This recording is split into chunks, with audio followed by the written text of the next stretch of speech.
Hey there, my name's Hendren Deacon. I'm the designer and operator of Deacon Denim, and you're watching Trendy with Allison. Hello, everyone, and welcome to another episode of Trendy with Kim Allison. And today's guest, he is, you guys, in these fashion streets. His name, as you can see, is Hendren Deacon. He has his own clothing line, and I'm here to pick his brain and to dissect every little thing about him that brought him to this journey and just get a full on take on his perspective and where we are with denim and where he sees denim, this year, this fall, what have you. So, you guys, are you ready to be inspired? Hendren, welcome to the show. Hey there, thank you so much for having me. I'm really excited to let you know everything about the denim world that I live in. Um, and yeah, I'm excited to show people what's going on. Yeah, perfect. So we spoke off camera a bit, but I want you to paint the picture for the viewers on how you start your day. I know it starts with a cup of coffee, getting on your chopper, and then spending endless hours in your studio. But what's going on in that studio? I see it in the background. Do we have music going? Do we hear machinery? Is it, do we smell denim? Like, paint the picture. Yeah, so I am now full time making denim and running the brand. It's been about 8 or 9 months since I left my day job, which I had a day job and a brand, and it was a lot of work. But you got to build yourself up to a point to where you look yourself in the mirror and you're like, I think it's time to like do it. So I spoke with my boss, and he was in support, and he pretty much was like, "It's your last day. Good luck. Like, let's do it." And since then, I've been pretty much in this studio Monday through Sunday, at least either 1 hour if I just have to grab something to like 16 hours if there's a deadline. But yeah, I come in. I can't believe that this is the dream that I'm living now. Like it happens real quick, and then you're in the middle of doing it, and it's pretty cool to be living in what I wanted to do for endless years in the kitchen, dreaming of just sewing and making things and working with denim. But I'll flip all my lights on. I try to run a tight ship, so I'll clean up from the day before if I haven't, set everything up, get some music going. We just got a projector, so sometimes we'll have a movie playing in the background, check out a new artist that one of the friends told me about, or really just listen to some of my favorite artists and try to get in the zone, take a look at the schedule, see what I have for the day or the week, and then try and juggle and figure out what needs to get done from importance to least importance. Everything's important though. But yeah, it's a trip. Yeah, and so you're off and running. So you've been sewing now, you say, for about 4 to 5 years, is what you told me. So what initially inspired you to do this? And when did you know, that it isn't just a hobby? I know you're kind of entering into it, yeah?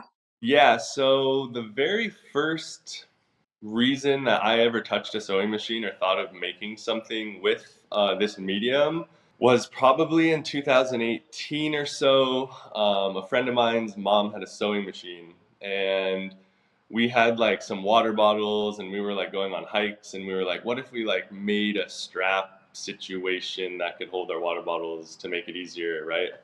So we watched some YouTube videos, and we were like, oh, we could probably sew something pretty basic. Borrowed their mom's sewing machine, kind of figured out how to get it to work. To say the least, the first project wasn't impressive, but it showed me that if you plan something and you have like a picture in your head, it's possible to bring it into this world, which I thought was like such a cool thing. I was an artist my whole life, drawing and painting and sculpting and taking photos. But to bring flat fabric into the 3D realm as something that can be either used every day or whatever it might be, it really caught my interest. So shortly after that, I moved to New York City. This was right before COVID. I was a chef at the time, so I was focusing on cooking and found a job out there that was really cool. But I had a friend named Elvin. He has a company called the Unico, and he does T-shirts, designs, prints, all that kind of stuff. And I was super intrigued that he literally just like hung out all day in his little studio, did whatever he wanted, no boss, no schedule, and just held himself accountable to finish orders, make new things, post them. And then I was like, man, this whole realm is super interesting. So I quit my job. I watched every YouTube video I could pretty much on sewing and patterning and clothing and bags and just everything until I made my first pair of pants. For whatever reason, I was super intrigued with pants.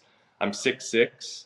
I'm Wow. a small guy, so finding pants with the right proportions and the right style that I like was nearly impossible. So I took that as a, okay, let's make a pair of pants that fit how I would like them.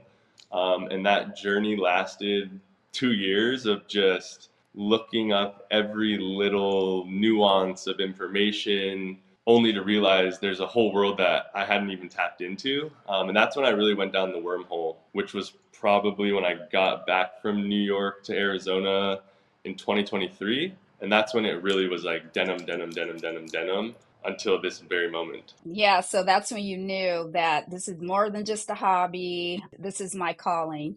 And I know, Hendren, you told me that your dad inspired you with, Yeah. what you saw as a kid. So what's one memory or specific look that he had that stood out to you? Yeah, so my dad was from Germany.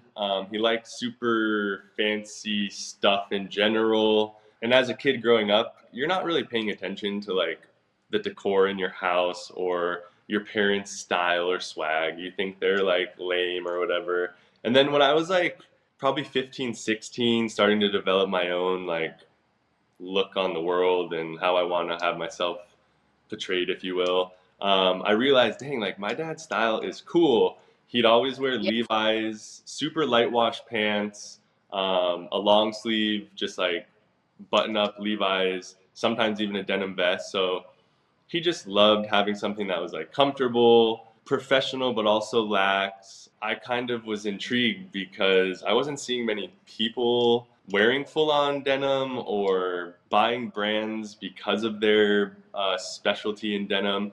It was more so just like a pair of pants that were blue, but then I found that there's a whole world that I never could even imagine existed. And yeah, his little random denim outfits kind of put me into where I am now just because I realized, wow, I think this material is fun to work with. It ages and has a cool story over time, and it's built to last. So, purchasing a product that's a little more expensive, but knowing that it's Mhm. gonna hold up for years to come, kind of seemed like a no-brainer, especially since a main reason I got into sewing was I didn't have money to buy custom things. Why not try Mm. to do it myself? Yeah, and that's kind of where we ended up. No, I love that. And you mentioned that your dad was German. I don't know about your mom, but honestly, I when I look at your work, Hendren, I can see the precision, and Germans are known for Yeah. that, believe it or not. Like I love fashion. Everybody knows this who knows me. And I think of German designers like Karl Lagerfeld, Mhm. Hugo Boss, and even this newest one, female designer, Jill, what is Jill's last name? Jill Sander. Do you know? Are you Oh, familiar with her? it rings a bell. I Yeah, so she's know, known for being minimalistic and, I guess understated, if you will. totally. But every stitch you can see is made with intention. Yeah, So when I look at the next famous German designer, Hendren Deacon, thank you. that's what I see. I definitely see that it's there. Do you think that upbringing or that influence had anything to do with the detail work that you put into your craft? Most definitely. My dad was a super intense German that was precise to the 20 billionth degree.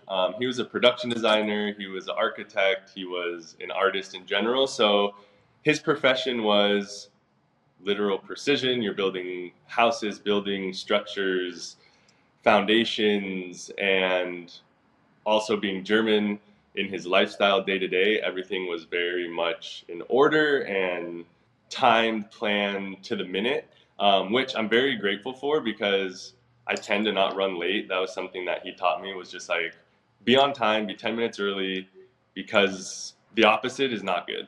So I think that kind of structure in my life growing up showed me that one, if my name is on a product or in someone's mouth or on a badge or whatever it might be, I need to make sure that the work I'm putting forth is like as legit as I want my reputation to be held up to.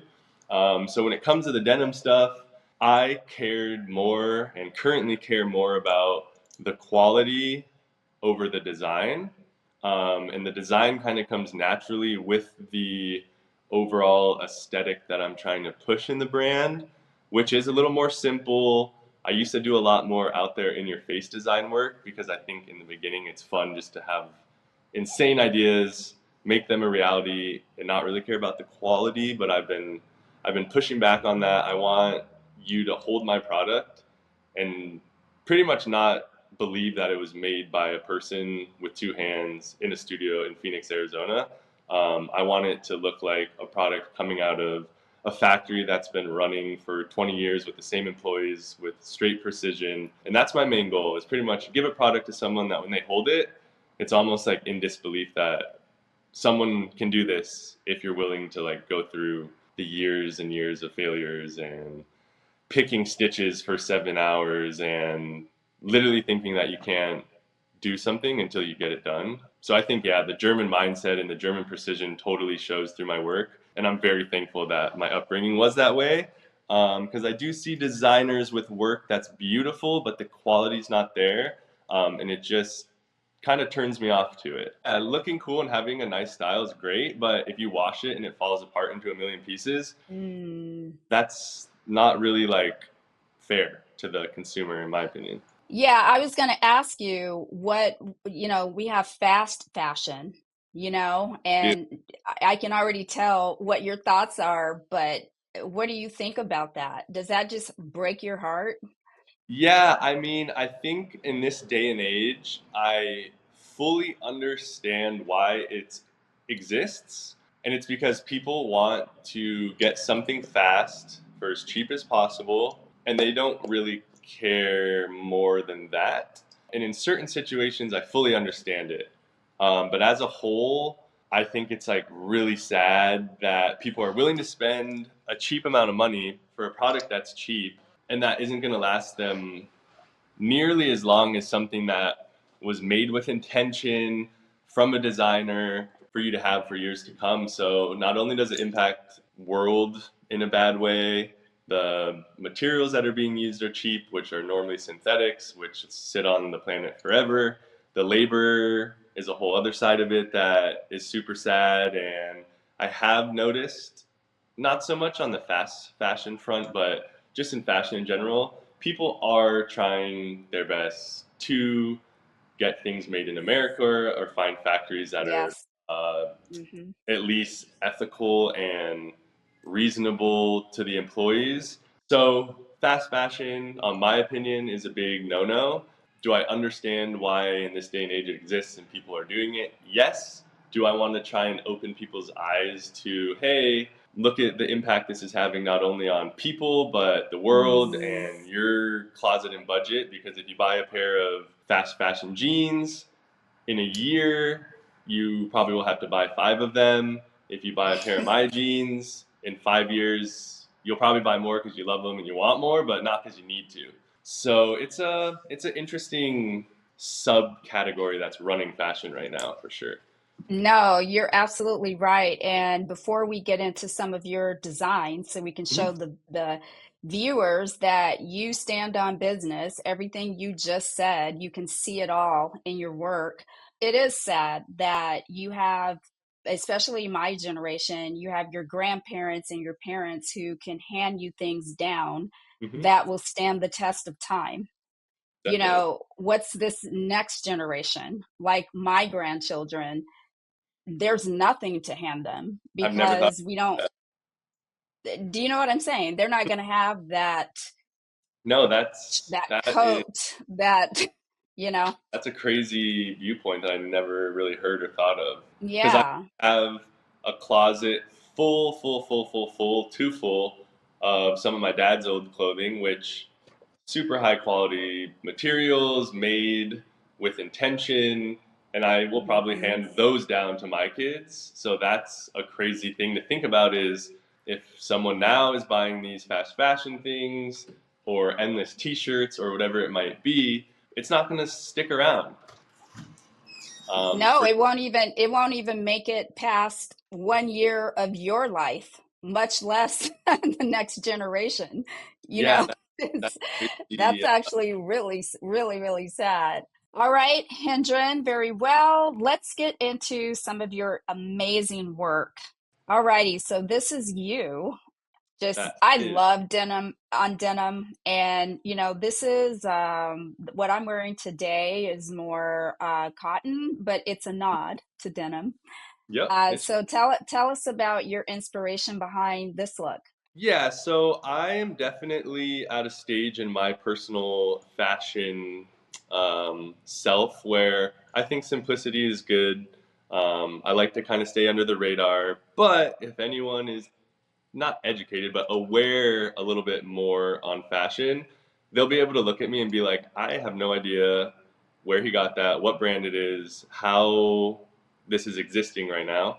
And I kind of like those sneaky little treats where someone's wearing a pair, nobody quite understands where it's from or where that fit came from, and it's kind of a conversation piece. So in this photo, there's actually a pair of pants which are called my daily driver cut, which is inspired from skateboarding, riding motorcycles, having something that's a little bit more loose fitting, but not drowning out your silhouette and being comfortable, durable in all the right places. And then I paired it with a new design I'm working on. This is a sample jacket that is your standard denim jacket, 5 buttons for closure, 2 side pockets, and the jacket itself is made on a Union Special 35-800, which is a particular machine used in factories for Carhartt, Levi's, Ben Davis, you name it, they use them. And it is a double or triple needle with a chain stitch, which is just pretty much a stitch that can stretch without popping and unraveling. So it'll last forever. It's extremely durable, and I'm trying to find stuff that fit the body nice, will last forever, and tell a story along the way. Now, I love the pockets. Like Thank, my eye just gravitates toward the shape of the pocket because to me that's unique. I've not thank. seen that. Yeah, no, I try Yeah. and keep things simple with a little flair. The pocket design kind of remnants off of my double knee design, which is a pair of pants that has a second layer across the thighs, the knee, and the shin for durability. I kind of just reversed the shape and realized it'd be perfect for a handhole. I could put 2 rivets for a little bit of flashiness up top. And then I actually tucked the pocket into the waistband for minimal seams on the bottom. So I'm kind of considering all kinds of things when it comes to the design other than just how it looks. And the function, I wanted a little bit higher of an armhole. Riding a motorcycle, if you're wearing a jacket, you don't necessarily want it below your waist. You kind of want it out of the way so that you can reach things and have most mobility. So again, my designs kind of fall into my personal daily usage. And I've noticed if I focus on that, there's other people that also do the things that I do, or maybe different things that can benefit from that design. Yeah, so would you say your customer is a skateboarder and people who ride motorcycles? I would say a percentage of my customers definitely live a lifestyle similar to mine. They're my friends through skateboarding or through motorcycles, so we kind of have that in common. But surprisingly, most of my customers don't do any of that. I think they're just into the design, into the materials that I'm using, and it kind of just works for day to day usage as well. So it's nice to have people that use it for the reasons I do, and then it's even cooler to see people using it in their own way, and it reassures me that my design's helpful for kind of everybody, which is Yeah, cool. that was my thought. Like as a designer, we have to know we have something in our minds of who Mhm. we're designing for, right? So as a designer, you want your customers to feel a certain way when they wear your clothes. So for you, it's more about sustainability, structure, cleanliness, and anyone can wear this. Exactly. And then just another fun little thing, the material the jacket is made out of is a super thick 15-ounce indigo dyed 100% cotton. So holding it, it feels like it could pretty much stop a truck in its tracks. Um, with denim, you kind of have this break-in period where you're like, whoa, this jacket's kicking my butt. Like I'm just kind of stuck in it. But as you wear it, as it slowly softens or you wash it, it becomes this buttery, malleable, strong piece. This fabric's made in the USA out of Mount Vernon, which is a mill that makes all kinds of denim. I typically try to buy USA made denim just to keep everything USA made as much as possible. I know a lot of people are intrigued in that idea of not having something shipped in and made. So it's just a fun little bonus piece, you know? Let's look at some other designs that you have. Sweet, let's do it. Alrighty, I see the structure here for Hmm. sure. And I definitely with the boots especially, you're right. We do have I think this is the season of all American, if you will. That's why I see a lot of country vibes, like Hmm. cowboy boots are back, and Oh, yeah. again the heavy denim clothing. Yeah. So tell us about this design. Yeah, so we're in Phoenix, Arizona, the land of the cowboys, which it's funny because I don't really even see that many cowboys out here anymore. Facts. I was recently overseas and I saw a lot of people wearing the Western style, a lot of people wearing boots, a lot of denim. So I thought for this pair of pants that I designed, known as my daily drivers, I wanted something that's Western, but also a little bit high fashion without being too much. So I went with a baggier silhouette. It kind of fits in the upper hips and waist and buttocks region real nice. But everywhere else, you kind of have this nice flow to it. Using the denim that I used, which is a cone denim made in the USA, I believe it is considered battleship gray. I had to make the pants really long. Raw denim, when you wash it, shrinks in a whole bunch of different ways. So, as a designer making raw denim, you have to anticipate how much larger things need to fit. So, when they wash, they kind of shrink to size. So, these are a 33-inch inseam. I typically wear boots. If I'm not wearing boots, I'll cuff them. I really like the Japanese workwear with like a 5-inch cuff. But yeah, I kind of used Western, motorcycle, Japanese, and just mixed it all together for this silhouette. And I was really happy with how it came out. It's a straight out seam, a really big rear yoke. So it kind of fits the butt in a way that looks baggy but isn't, if that makes any sense. And then I Does. used an antique silver rivet and button combo. For these pants, I wanted something simple, so I went with a black top stitch so that there's not a big contrast. And then I went with something a little bit toned down compared to like a super shiny brass or copper, which I do love. But for these, I wanted it to be anyone could enjoy them regardless of your preference or usage. It can be dressed up, it can be dressed down. And yeah, we came out with this silhouette and it's been doing really well. People, Western or not, have been liking them. So, Yeah, I like them. I love them. And your brand, would you say, is it unisex? yes, I've done a lot of female and male stuff. I've noticed with the fashion world right now, women are wearing a lot of Japanese inspired denim that are typically Hmm. a straight out seam, super wide, big cuff, and it like Yes. gets me really excited because I love that look.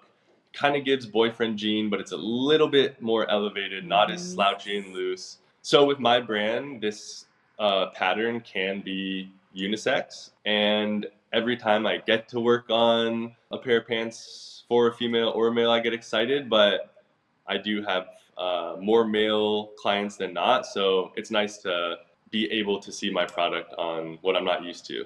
Yeah, I spent the whole summer in Asia. I went to Japan, Tokyo, Kyoto, Thailand, South Amazing. Korea.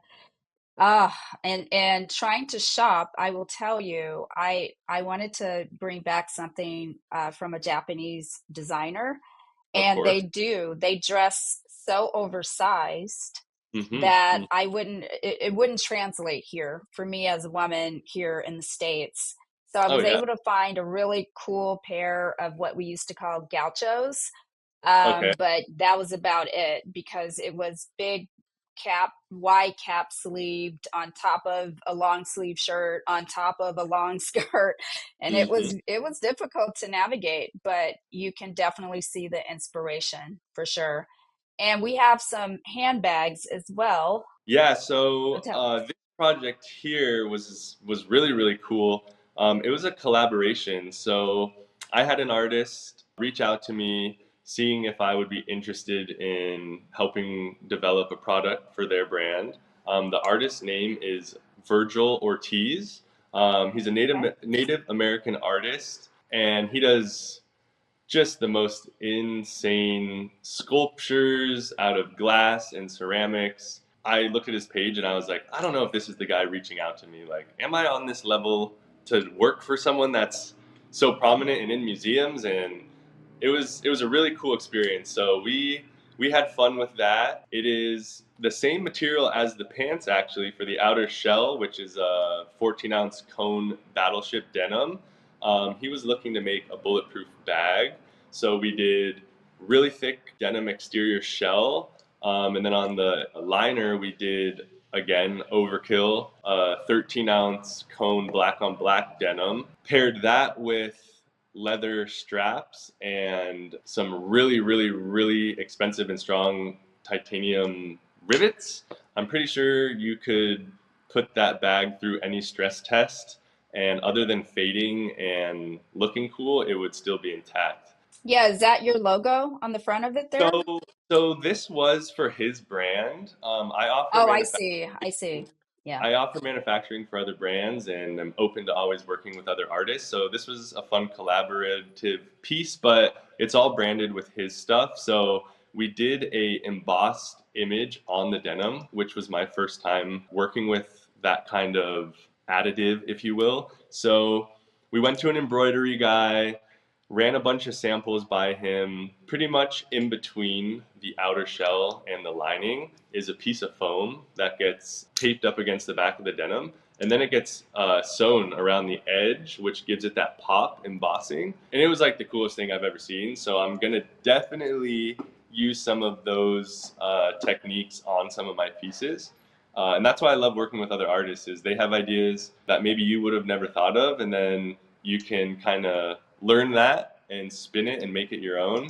So yeah, those are awesome. I'm not sure where they went or how he sold them or anything like that, but if anyone's interested, I can probably get you some information. Do you white label for people who are maybe they want the merchandise just to put their name on it? You would You'll be have to the bring me up to speed with the term of white labeling. So you have a lot of celebrities that do this. They'll have perfume. Well, they have nothing to do with the production of the perfume. They just slap their name on it, or anyone, right? Got You have like people who sell makeup or jewelry. You have totally. people that design just the merchandise itself, and even high-end designers like Hmm. your Louis Vuittons, your Chanel's. Someone is making those, and Exactly. then they may collaborate as far as quality. They do quality assurance at the end, but they have nothing to do with the production of it, the manufacturing side of it. So you have the manufacturer is the white labeler. Exactly. So yeah, this particular collaboration was, hey, I saw some work from you. I really like this shape of the bag you did. I'd like to make a few adjustments. I'd like to add this embroidery piece and some labels and a pocket, and I want leather straps. From there, we went back and forth on maybe 5 or 6 samples. He kind of would give me his 2 cents. I would explain to him why or why not that would work, or that that's a great idea, but it might Mm, change this element or it might make the structure XYZ different. So there was a lot of back and forth, which was super fun. But majority of it was, yeah, my say, my design in my studio, and they kind of funded and gave the general concept of the piece. sure. And I've done similar stuff, but not on that scale. I think we did about 40 bags, which was a real fun production line in my small studio. We had stacks of liners to the ceiling and straps everywhere, but I love it. The dirtier, the better.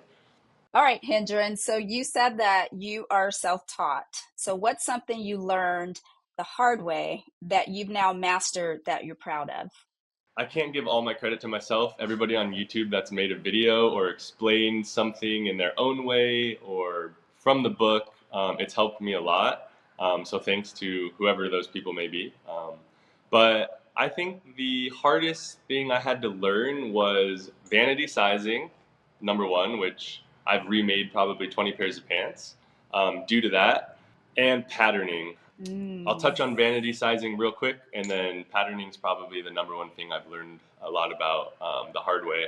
So, vanity sizing is what big brands do to try and get a size to fit more people than one. And I didn't know that was really a thing. I thought if someone was a 32, the circumference of their waist was 32 inches.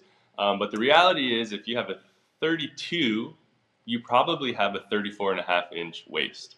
And the amount of pairs of pants I made for people that would tell me out of state what their size was, and then the photos I would get of them like not able to squeeze it over their hips, I couldn't quite wrap my head around it.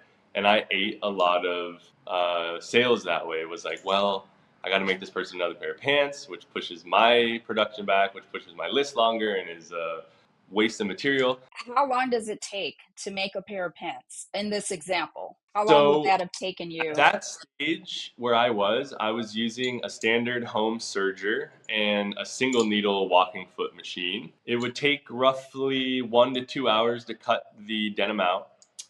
It would take anywhere from 6 to 8 hours to sew it together. So you're right around 8 to 10 hours for one pair.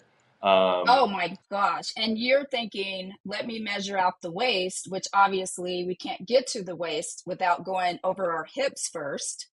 exactly. Go on. So it would be a full day of work that I realized, man, they didn't measure around their waist. They just told me what size they wear, which was a learning curve as a business, as a designer, as a pattern maker, which brings us into pattern making. Being a self-taught designer and figuring out how patterns work, to this day, I still am learning. There's never an end point of pattern making, and that's kind of why I love it. Is like you think you know something, and then it's on flat paper, and then you bring it into the 3D world, and you just sit there and you look at it and you look at it and you look at it, and nobody's going to give you the answer, and it doesn't make sense. So that's a huge thing that I still am learning. I feel more confident than ever with, but it's kind of just like a lifelong relationship with patterning, depending on how you want something to fit, what fabric you're using, what's the intention of the garment. A lot goes into it, but I would say I've learned the most and had the most gripes with patterning, which is a huge part of this realm. Yeah, so but you've mastered it now, so you got to be proud of yourself because you started from not knowing how to do anything. And to your point, your YouTube University Uh-huh. lessons that, you don't give again, not everybody's gonna go the distance, right? Hmm. Yeah, we all think, ooh, we want to make clothes, we want to learn how to pattern, myself Yeah. included. And then you get so far and it just gets too hard. So Yep. when you can conquer that to the degree and level that now you have your own clothing line, I mean, come on, proud moment. Yeah, no, I've recently been kind of looking myself in the mirror, if you will, after I finish a product or put something on, and I'm just like, whoa, man, like, look at what you're doing and the quality that you're holding up. It's really cool. And I still have the first pair of pants I ever made at my mom's house. So every time I go over there, I pull them out and I look at them and I'm just like, what a trip. Like, if you want something, you can have it. And if you are willing to fail beyond what most people are willing to put themselves through mentally, physically, Hmm. emotionally, you can do whatever you want. And I think this has taught me that in life, and has been like the most beautiful part of it is just like, if you want to do something, Monday morning, get up at 8, show up, go through it, fail, fail, fail, fail, fail. How bad do you want it? Do you want it more than the other guy? Well, whoever is willing to not give up is going to make it, one way or another. Yeah, yeah, there's a saying that says you have to fail your way to the top because Yep. literally you're failing the entire time Oh, until yeah. you nail Yeah, it, right? Yeah, exactly. so we just saw a little clip of your machine that you use. We spoke about your love of vintage machinery. What's your Ooh, yeah. favorite piece? Yeah, what's your favorite piece in the studio and why is that one your favorite? So yeah, the one that's on screen right now is probably my most hated, most loved, and forever grateful pieces that are in the lineup. I really love the feel and look of a lot of the big brands' final pieces. Levi's, Wrangler, Carhartt, Ben Davis, all these brands and more have used this machine that's on screen right now. It's a Union Special 35800 is the model name.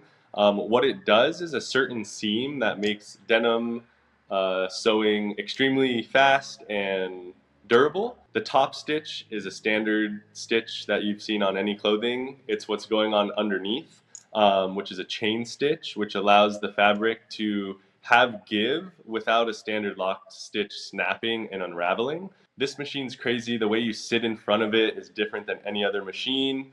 You can see there's a little metal folder right in front of the needles there, and it allows the fabric, as it's passing through, to fold over itself, which is considered a flat felled seam, which is on all denim, for the most part, high quality denim. And it's just the strongest, most durable seam that is existing right now. And this machine's pretty much the fastest, most badass, will go right through your hands, will go right through a piece of wood. But it's a crucial tool if you're trying to make extremely strong denim pieces. I'm looking at this machine and it looks terrifying. I can't believe you are self-taught. You looked at this machine and you didn't go running the other way. And the fact that you can create things and you understand the mechanics behind this just blows my mind.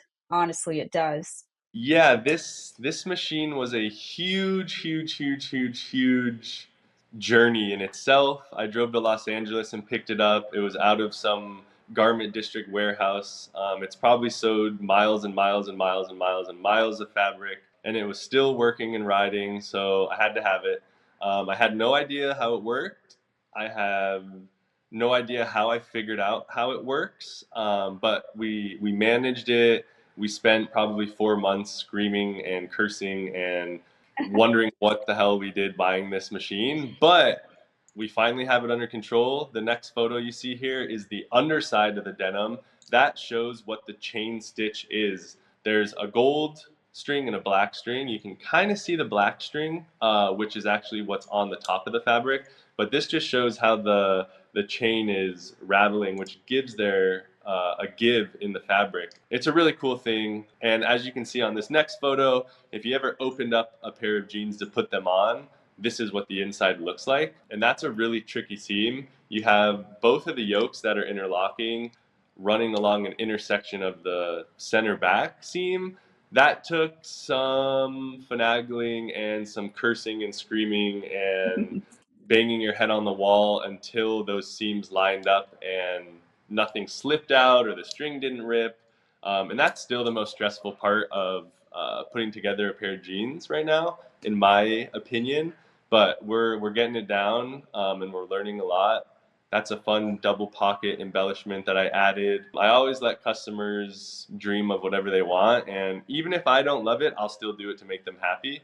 But this particular one I really did enjoy. You could put your phone in one, your wallet in another, and it just looks pretty cool, in my opinion. really cool. I love a good functioning garment. So Hmm. I'm definitely going to be hitting you up for some designs, me personally. Cool. Let's And do. which brings me to just looking at your creativity, quite amazing, as I said. Are you sketching first, or are you just jumping in and letting the fabric lead you?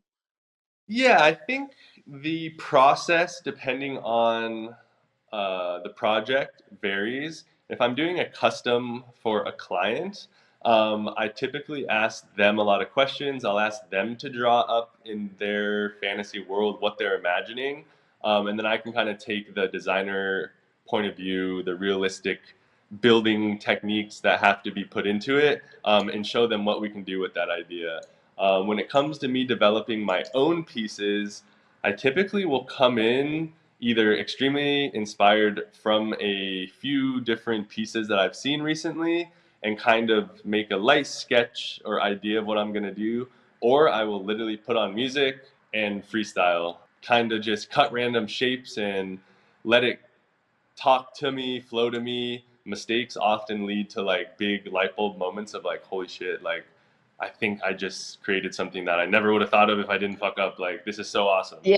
Um, so it's a balance of both letting the fabric speak and slight sketching. I never was a great fashion sketcher when it comes to like dreaming up a piece and drawing the flow of the fabric and all of that kind of stuff. It's like I know how to achieve it. I cannot achieve it on paper. Um, so some crude drawings just to get the general spacing or idea in my head definitely is a process I use. Alrighty. So you said it was your dad who inspired you when you were growing up, but who's your inspiration right now? Like, is it a person? Is it a song? Is it a city? What inspires you?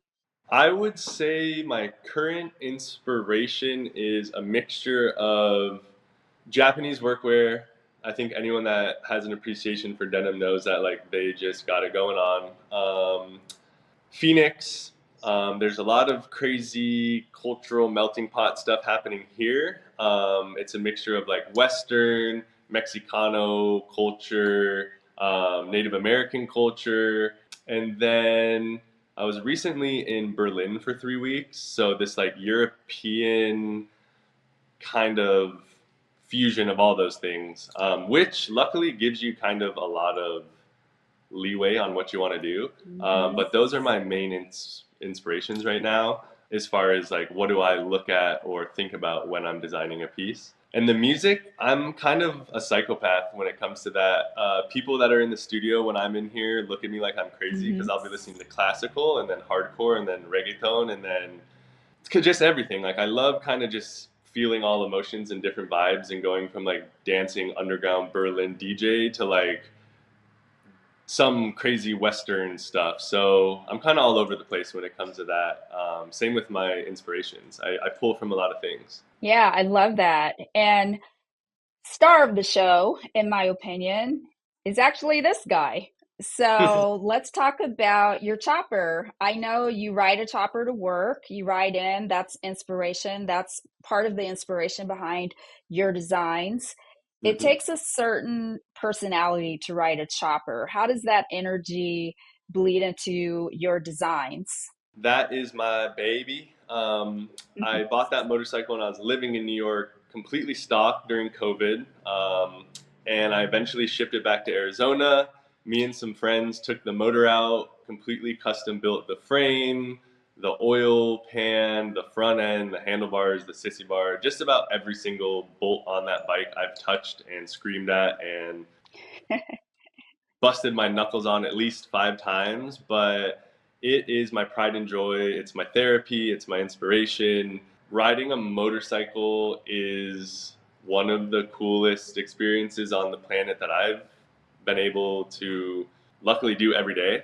It really puts you in a present situation of like here and now, what's in front of me, what's behind me, what's next to me, what's soon to be in front of me, what's soon to be behind me. You're literally just like in this realm that some people in a car will never experience. And by the time I leave my house and get to work, the adrenaline and the hype and the like fuck yeah, let's start the day that I get from it is huge. And that comes into play with my work too. Precision, awareness, speed, thrill, respect, and like understanding kind of fits hand in hand with owning a brand, with dealing with people, with understanding that, you know, a customer I'm talking to could have almost just lost their life at an intersection, and I don't know that, but that's why they're Mm. maybe acting this way. And that you need to always consider all the variables of everything.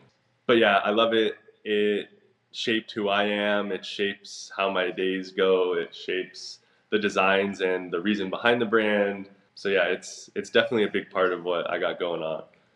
No, I love that. It says it all. So, this show is to inspire the next generation of beauty professionals, just the Hmm. world of beauty, which includes fashion, and you're a rising star yourself. But for someone watching that maybe who's just getting started, Hmm. you 5 years ago, Yep. maybe sewing out of their bedroom, perhaps, what advice would you give that person? If I could give advice to, let's say, my old self in that time, Hmm. I would pretty much just say that anything is literally possible. Don't let your limitations that you currently think you have stop you from achieving what you want to do. Don't let people tell you to be realistic. Don't let people tell you you need certain machinery or certain products or certain materials or certain people to get you where you need to be. I think the second I stopped people pleasing and giving people what they wanted and started making what I needed and what I wanted to show the world, everything kind of started to make sense and to fall into place. And persistence and dedication and knowing that if you want something bad, it's fully possible. Just do it and be patient. I'm still learning every day. I think everybody is, no matter what period of your life you're in, no matter how far you are into your career, you're always learning. So don't be afraid to like humble yourself and be like, damn, like I'm still learning this. Like that's okay. Hmm. Look at what you've done. Look at the things you've learned and be happy with those. Because we're always growing and learning. So just don't give up. Don't listen to anybody but yourself to an extent, and just have fun. That's the main important thing. Moments I find myself not having fun, I remind myself of me in my bedroom, just going crazy, not having a clue what I'm doing, and I try to revisit that part of my journey. You know. No, I love that. And something you said earlier, it always touches me because we all want to be different, but in actuality, I feel human nature is to want to be the same. Hmm. And so whenever you have stepped outside of your box and you're going against against the grain, people want to call you out because people Oh yeah. that don't understand, right? If I don't understand it, that means it's wrong. And so that I think that is absolutely what's wrong with the world today. It's Oh if you don't think the way I think, you're wrong, yeah. right? Hmm. Hmm. And so for the next generation, I love that you said that. I think that's so important just to stay the individual you are because your Oh, yeah. DNA belongs to you and you only. And that's your gift. That's your superpower. So Exactly. I love that you stuck through it. You created this amazing brand, which I know we're going to see more of you on a Mhm. bigger stage. I cannot wait. But Hendren, nobody gets out of here without my games. Cool. So this show is about all the fun. I appreciate you so much for coming on here, but let's see how well you know yourself. Are you Okay. ready? I'm as ready as I'll ever be. Uh, so I do a rapid fire sometimes, but somebody stole that, even though Chat GPT told me, Kim, you are not the originator of that. So I accept that. And then my last one, I did like a head rush kind of thing. But with Okay. you, I think I'm going to do what would you do? All right. Okay. Specific to you, the denim designer. So, Hendren, you spill coffee on a customer's custom denim jacket right before pickup. What do you do? I make a huge pot of coffee and I dip the entire jacket in it. Oh, love that. All righty. A celebrity DMs you asking for a free custom pair of jeans for exposure, quote unquote. That's how they get away with the free, right? Yep. What would you do? I've had this happen and I leave you on red. Oh my gosh. I love you so much. I swear. Okay. You find out someone's selling fake versions of your designs online. What do? Honestly, just feel flattered and honestly do nothing because I know the longevity is not going to get them anywhere. Okay. All righty. Your sewing machine breaks mid-project and the deadline's tomorrow. What do? Also, have had this happen. I go on Facebook Marketplace, I buy a machine, I pick it up, I finish. Ooh, that's right. Someone walks into your studio and offers you 100 grand to stop making denim and switch to leather. What do? I do it. Thanks. I like the honesty. Alrighty. So, and why not, right? You accidentally shrink your favorite pair of jeans in the wash. What do? Make a new one. Give those to the small homie. You get invited to collaborate with a big brand, but they want full creative control. What do? I'm interested. I think certain projects, brands, whatever, like just to say you did it, or if I was super excited, I wouldn't care if they told me every last thing to do. I think it's more of an experience for myself. Good answer. Okay, let's do a couple more. You Cool. walk into a party, okay? You walk into a party and you see three people wearing your exact design. What do? From What would you me do? or just hmm random? You walk into a party and see three people wearing your exact design, just random. I would probably get all three of them and ask them where they got it and let them know that it's not the real deal and that I think it's funny. Um, because I'd be more interested in the story behind how they found it, where they found it, and I'd probably ask to examine it pretty closely. Good answer. You're running late to an event. Your chopper won't start and Hmm. it's pouring rain. What do?